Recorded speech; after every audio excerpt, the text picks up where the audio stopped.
Assalamualaikum warahmatullahi wabarakatuh. Halo semuanya, selamat datang di video pembelajaran kali ini bersama saya Sri Maulidia. Pada kesempatan kali ini kita akan membahas jasa akuntan, tren dan isunya. Oke, untuk pembahasan yang pertama itu adalah jasa kantor akuntan publik. Jadi jasa yang dapat diberikan oleh akuntan publik melalui kantor akuntan publik yang umumnya itu dibedakan menjadi dua. Yang pertama itu ada jasa asurans atau asuransi service, kemudian ada jasa non-asurans. Jadi untuk jasa asuransi ini adalah jasa profesional independen yang meningkatkan mutu informasi bagi pengambil keputusan. Jadi jenis dari jasa asuransi itu salah satunya adalah jasa atestasi. Jadi jasa atestasi ini adalah jasa yang diberikan oleh profesi akuntan publik, di mana profesi akuntan publik akan mengeluarkan laporan tertulis yang menyatakan kesimpulan atas keandalan asersi tertulis yang dibuat dan ditanggungjawabkan pihak lainnya. Kemudian yang kedua ada jasa non-asuran atau non-asuran service. Nah, jasa non-asuran ini adalah jasa yang dihasilkan oleh akuntan publik yang di dalamnya tidak memberikan suatu pendapat, keyakinan negatif, ringkasan temuan, atau bentuk lain dari keyakinan. Jadi jenis dari jasa non-asuran ini adalah jasa kompilasi, jasa perpajakan, dan jasa konsultasi. Jadi KAP ini dapat memberikan kedua jenis jasa tersebut, sementara kantor jasa akuntansi hanya dapat memberikan jasa non-asurans. Oke, kemudian kita masuk ke tren jasa kantor akuntan publik. Jadi di sini ada grafik ya yang menunjukkan tren jasa yang menjadi niche market atau pasar istimewa yang didasarkan dari survei 77 kantor akuntan publik yang dijawab dalam survei oleh Accounting Today. Dapat teman-teman lihat ya, sebagai contoh ada 10 market niche terbesar adalah untuk jasa yang di atas 80% itu ada international tax, business valuation, dan state and local tax. Kemudian sisanya di atas 60% itu sampai lebih kecil dari 80% ada tax service, litigation support, and estate or trust or gift tax planning. Oke, kemudian materi selanjutnya itu isu dalam pemberian jasa akuntan. Kita lihat dari London Stock Exchange Group atau LSEG. Jadi dalam pernyataan kebijakan mereka, LSEG itu membagi jasa non-audit menjadi 3 kategori besar berdasarkan kompatibilitasnya dengan audit independen.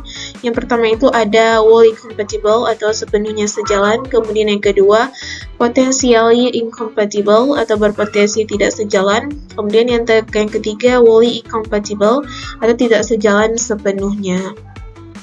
Oke, ini ada beberapa jenis jasa yang sepenuhnya sejalan ya, wholly compatible dengan audit independen menurut LSEG. Yang pertama itu ada tugas pelaporan independen terkait laporan keuangan atau statutory report. Kemudian yang kedua ada pelaporan keuangan lainnya seperti pelaporan merger atau akuisisi. Yang ketiga konsultasi akuntansi dan pelaporan mengenai sistem pengendalian internal. Kemudian yang keempat audit internal dalam batas tertentu tergantung konteksnya. Kemudian yang kelima jasa yang diwajibkan oleh undang-undang untuk dikerjakan auditor eksternal, dan yang terakhir jasa asuransi lain yang sifatnya itu independen atau other independent assurance work. Oke, kemudian yang kedua itu ada jasa-jasa yang berpotensi tidak sejalan yang memerlukan pertimbangan kasus per kasus. Yang pertama ada taxation service atau layanan perpajakan. Ini termasuk uji kepatuhan, konsultasi pajak, dan perencanaan pajak. Yang kedua ada pensiun and actuarial service atau layanan pensiun dan aktuaria. Kemudian yang ketiga due diligence review atau penelaahan kelayakan usaha atau transaksi. Kemudian yang keempat ada treasury advisory service atau nasihat dalam pengelolaan kas dan pembendaharaan. Kemudian yang kelima ada legal service atau jasa hukum. Dan yang keenam independent expert work atau pekerjaan pakar independen. Dan yang terakhir adalah jasa-jasa lain yang tidak termasuk dalam kategori sepenuhnya sejalan atau tidak sejalan.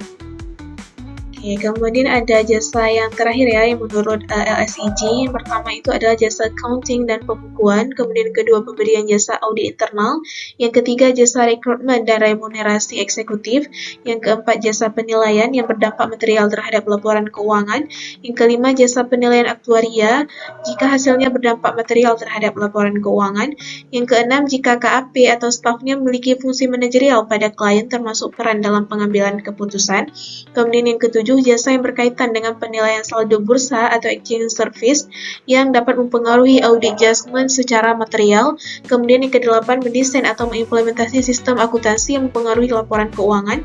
Yang ke-9, melakukan jual beli, penjaminan atau promosi saham klien.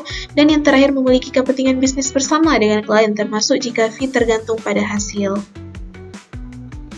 Demikian ya penjelasan mengenai jasa akuntan, tren dan isu. Jadi kita telah melihat bagaimana jasa yang ditawarkan oleh kantor akuntan publik yang terus berkembang. Jadi mencakup jasa asurans dan non-asuran, serta bagaimana sih dinamika global termasuk isu independensi auditor menjadi perhatian utama dalam praktik akuntansi modern. Jadi semakin kompleksnya kebutuhan klien dan perkembangan teknologi turut mendorong munculnya jasa-jasa baru yang menjadi tren di pasar internasional ya. Jadi semoga pembahasan ini dapat memberikan wawasan yang lebih luas bagi kita semua yang sedang mempelajari profesi akuntan atau yang ingin memahami tantangan dan etika profesionalisme dalam dunia audit. Jangan lupa untuk di-like, komen, dan subscribe agar tidak ketinggalan pembahasan menarik lainnya. Sampai jumpa di video berikutnya. Wassalamualaikum warahmatullahi wabarakatuh.